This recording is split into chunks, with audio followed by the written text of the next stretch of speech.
Bem-vindo a mais um episódio do Mabook Club trazendo um novo livro. A dica de hoje é Como Pensar como um Monge, de Jay Shetty. Conhece ele? Conhece o livro? Não sabe? Então vem aqui curtir com a gente.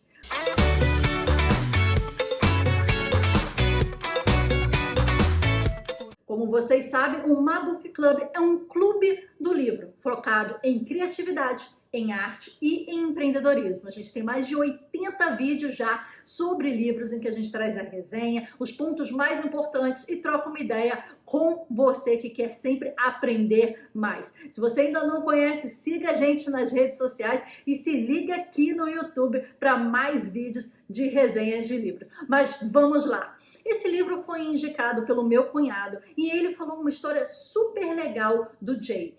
O Jay não sabia o que queria fazer da vida. Ele decidiu fazer uma faculdade de business, né? De negócios. E aí, sempre ele tinha um questionamento de que um dia ele gostaria de virar um monge. Ele começou a usar suas férias, né, da faculdade para ir para um mosteiro e fazer esse treinamento. E ele vivia essa vida dupla entre, né, a faculdade, que era o que a família queria, os pais gostariam que ele se formasse, ter uma carreira próspera, e a vida que ele sempre sonhou, de monge. E ele conciliou essas duas vidas por muito e muito tempo, até que ele pôde conscientemente e com base nos dois mundos tomar a sua grande atitude na vida, virar um monge. E ele conta um pouquinho dessa história no livro, mas depois ele traz pra gente como é que é o pensamento do monge. Ele não quer que você vire monge, como é ser um monge, mas a gente pode pensar como é pensar como um monge e utilizar os atributos do monge no nosso dia a dia, sendo ele nos negócios, nas artes, em qualquer outro ponto. Então, na sua vida pessoal ou na sua vida profissional, a gente é constantemente bombardeado por vários ruídos externos. E se a gente pudesse desenvolver uma mentalidade que eliminasse esse ruído e ajudasse a esclarecer as nossas intenções, livre de influências dos outros. E se a gente pudesse aprender essa mentalidade, não de altos executivos ou das pessoas mais ricas do mundo, mas sim do humilde monge. É isso que o monge celebridade youtuber Jay Shetty fala no seu livro Como Pensar como um Monge. E é isso que a gente vai discutir hoje no Clube do Livro Mabook Club. O Jay descreve os pensamentos dos monges e oferece lições valiosas que são pertinentes agora para o nosso século XXI. Mas ele não quer que todo mundo, de repente, se torne monge. Essa não é a intenção dele. Em vez disso, ele quer que a gente pense como eles, para a gente ajudar a combater as nossas ansiedades e as pressões que a gente enfrenta no mundo moderno.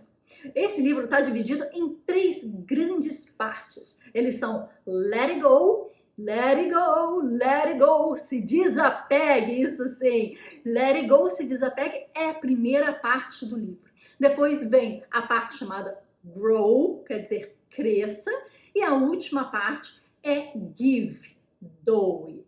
Então desapegue, cresça e doe. É assim que ele distribui este aprendizado e essa estrutura do livro para que você aprenda. Então, em primeiro lugar, a gente precisa abordar no Let It Go a identidade. E como o Jay disse, ela está intrinsecamente envolvida com os nossos valores. Ele aponta que, na verdade, muitos dos valores que a gente pensa em ter não são necessariamente nossos, mas são adquiridos e condicionados pelo meio social em que a gente vive.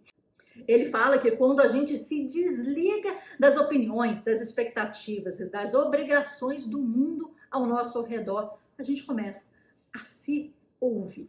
E é essa ideia que a gente pode filtrar esse ruído, né? E dar mais espaços para as nossas considerações, para os nossos próprios valores e começamos a direcionar a nossa vida para valores mais elevados, como a gratidão, como estar a serviço de algo, como a veracidade, como a compaixão, que finalmente nos impulsionam para a felicidade.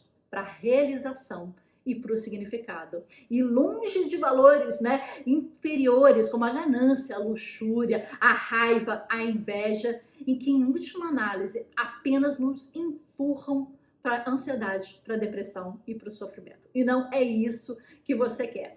Nessa parte do livro, do Let It Go, do desapego, ele fala algumas frases que eu achei muito interessante a gente destacar. Se você não se desapegar fisicamente, você não vai poder se desapegar emocionalmente. Então, o trabalho aí não é você somente trabalhar o seu mindset, o seu autoconhecimento, né? Você também tem que olhar para o material à sua volta, para ver se aquilo está fazendo sentido. E a conjugação desses dois, o físico e o material, é que te vai fazer realmente desapegar. A sua felicidade virá da sua liberdade mental, né? E o que ele fala de importante nesse capítulo é o seguinte, ele repete isso no livro inteiro, por isso é bom ressaltar. Encontre a sua identidade. Esse é o primeiro ponto para desapegar. E aí ele dá uma regrinha, chama spot, stop and swap. O que significa spot, quer dizer observe, analise, audite, stop, quer dizer pare, reflita, e swap, quer dizer mude e altere. Então você observa, para, reflita e mude e altere. Essa é a regrinha para você encontrar a sua identidade. A segunda parte que fala aí sobre, né, o Let It Go é reduzir a negatividade. O ponto que ele coloca importante aí é o seguinte, as projeções negativas e as incertezas refletem as suas próprias inseguranças e essas te atrapalham. Ele fala para desapegar também do medo. Esse é o terceiro ponto do Let It Go. Reconheça o medo. Chega para o medo, chega na cara do medo e fala, eu te vejo. Eu te dou atenção. Encontre o que você tem medo e viva lá. É isso que ele fala. Eu achei essa frase fantástica. Encontre o que você tem medo e faça uma casa lá e viva lá, para você conseguir matar esse medo, extinguir esse medo, controlar esse medo. E o medo não é a gente. O medo, ele é destacado da gente, ele é diferenciado da gente. Então, quando você fala, você não deve falar, eu sou medrosa. Você tem que falar, eu sinto medo. Porque quando você fala, eu sou, aquilo é você. Você está junto, em simbiose com aquilo. E quando você destaca de você, falando, eu estou com medo, eu sinto medo, aquilo é só algo passageiro para você. Esse desapego e esse destacamento é o real cerne de uma mente monge. E aí ele fala uma passagem muito interessante, que ele fala que é uma coisa má, é uma coisa ruim, quem sabe? Então ele conta uma história, né, em que o cara quebra a perna e tem um acidente super ruim, e aí perguntam, né, para a família dele, mas isso é uma coisa ruim ou uma coisa boa? E o pai fala, uma coisa ruim ou uma coisa boa? Quem sabe? E aí vem, né, o serviço militar alistar esse cara e ele não pode ir, porque a perna dele tá toda quebrada. E aí vem para ele e fala, isso é uma coisa boa ou uma coisa ruim? Quem sabe? Então ninguém sabe, as coisas vão acontecendo na nossa vida e a gente acha que é pro mal, a gente acha que é pro bem, mas who knows? Que ele fala, quem sabe? A gente não vai saber, até a gente concluir aí essa passagem.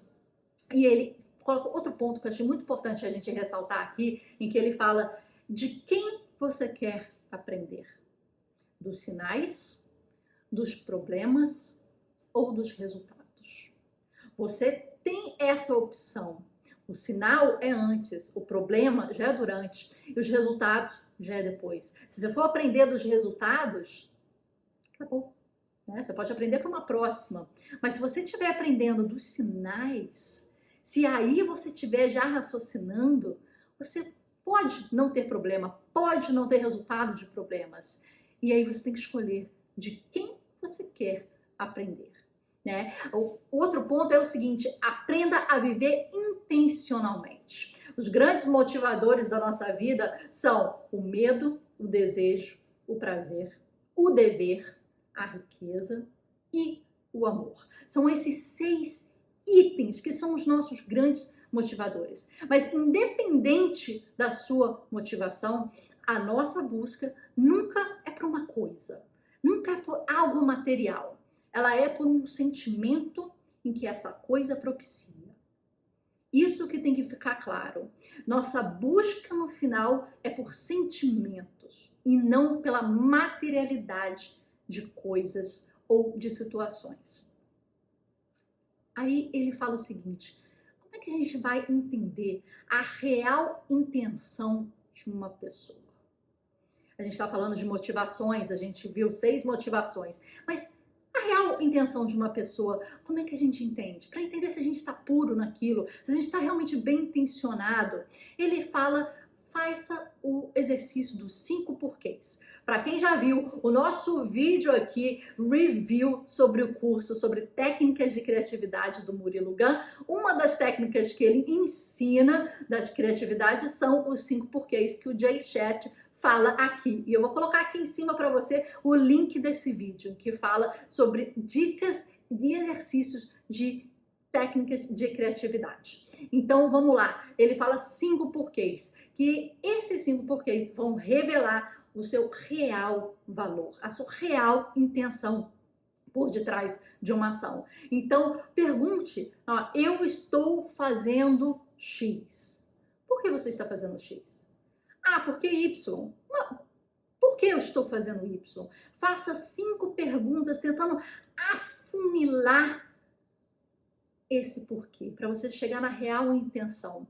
E a intenção, você pode chegar à conclusão que ela não é tão genuína, que ela não é tão positiva, que ela não é tão altruísta. Mas entenda o que está te motivando a partir de 5 perguntas de porquês. Outro ponto importante que eu acho assim, interessante a gente destacar que ele fala, e aí eu quero falar uma coisa. Eu sei que eu estou pulando certos pontos aqui, mas é porque eu quero que você leia esse livro. Eu estou trazendo coisas que bateram em mim, que são importantes e que eu avaliei pessoalmente como interessantes. Mas o livro tem muito mais coisas. Aqui a gente faz uma resenha para a gente trazer pontos importantes, discutir, conversar. Por isso eu quero o seu comentário aqui embaixo. E outras coisas ficam. Porque a gente não vai falar sobre o livro sobre todo, a gente está resumindo, trazendo uma resenha, trazendo o suprassumo, né? Depois de espremer, a gente está querendo só coisa boa, né? Então, outra coisa que ele fala muito importante, para saber a real intenção, faça os 5 porquês. E outra coisa que ele coloca é interessante, e isso eu vou adotar para minha vida, faça um to-be list, ao invés de fazer um to-do list. Um to-do list são coisas a fazer, em que você coloca, número 1, eu tenho que fazer isso, blá blá blá. Número 2, eu tenho que, coloca uma ação. E parece a sua lista de afazeres, né? Em que você quer fazer para sua meta, para o seu objetivo, para aquela semana, para aquele dia, etc. Isso é interessante, mas faça também um to-be list, uma lista de coisas que você quer ser. Isso é o to-be list. E quando você tem essa experiência de lista de coisas que você quer ser, você vai trabalhar na sua essência, no autoconhecimento, no seu melhoramento. Eu achei isso muito importante e uma dica muito boa. Segunda parte do livro. A parte do livro chama Grow, chama Cresça. Essa parte é muito importante, um pouco mais filosófica. Ele fala da palavra Dharma e do significado dela. E aí está a grande importância do entendimento desse livro. Ele fala que Dharma é usar a sua própria inclinação, o seu dom natural para servir a outros. Que existe uma fórmula para esse Dharma. E a fórmula é paixão, mais expertise, mais um propósito útil, uma utilidade, uma aplicabilidade. A paixão, ela é para você. Ela é para você se satisfazer. Ela é para você se sentir, chegou no final do dia, cara, que legal, eu fiz isso, eu conquistei, né? É o que eu gosto de fazer, é o que eu quero fazer. e o propósito para o outro. Então, na fórmula do Dharma tem a sua paixão e como essa paixão pode servir a outro. E esse é um dos pontos mais importantes aí da mente de monge. Como servir ao outro. Você não conseguirá ser tudo que você sonha ser, mas você pode ser tudo o que você é. Essa é outra frase muito importante que tem aqui do livro e que coloca a gente muito no cerne dessa fórmula do Dharma. E aí depois o Jay, ele dá dicas de meditação, de visualização, de intenção. Ele fala como é que tem que ser sua rotina, como é que você acorda, como é que você tem que pensar, meditar, né? E primeiro, um dos pontos importantes que ele coloca é o seguinte: faça no mesmo horário e faça no mesmo lugar a sua visualização, a sua meditação, a sua intenção, né? Para se tornar cada vez mais fácil esse hábito, né? O lugar vai trazer a energia, né? E o horário vai trazer a memória.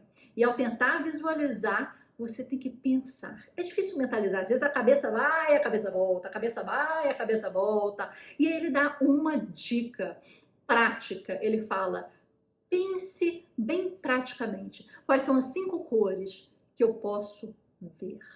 Quais são 5 coisas que eu posso tocar? 5 coisas que eu posso ouvir, cheirar e saborear. E você começa assim. Você pode pensar: quais são as 5 cores que eu vi, toquei, ouvi, cheirei e saboreei no dia anterior.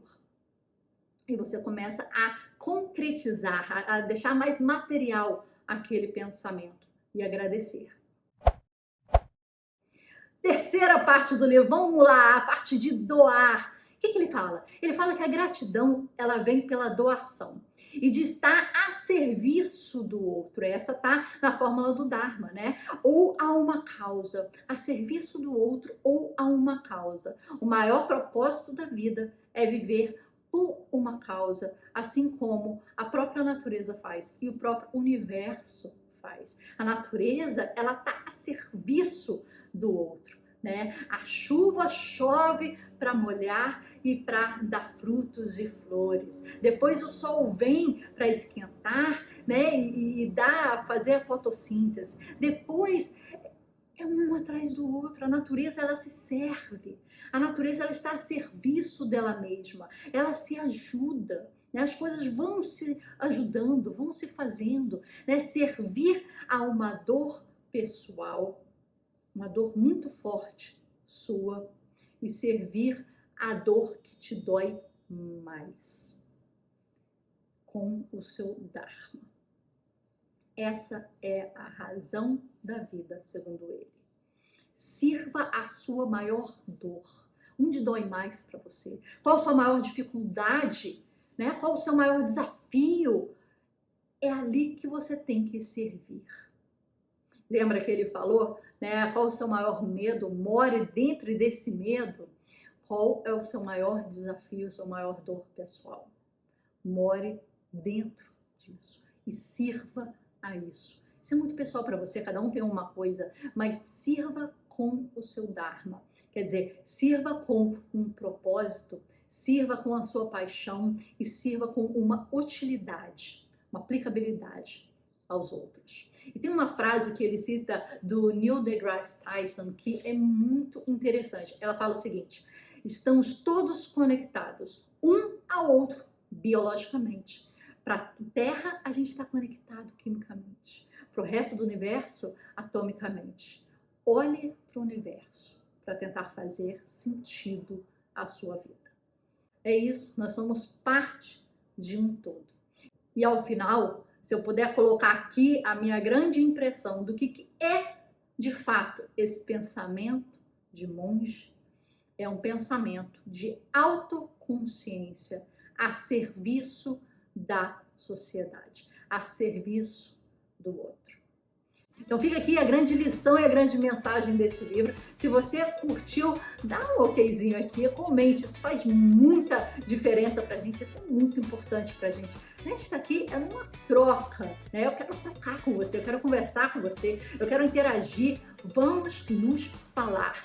Nós estamos no @mabookcluboficial e aqui no YouTube, sempre com você, um livro atrás do outro. Se você curtiu o J-Chat, eu vou colocar aqui embaixo nas legendas todos os links e contatos deles. Ele tem um podcast muito legal em que ele conversa com várias pessoas sobre vários assuntos relacionados ao autoconhecimento, relacionado à mente do monge, então pode ser muito legal.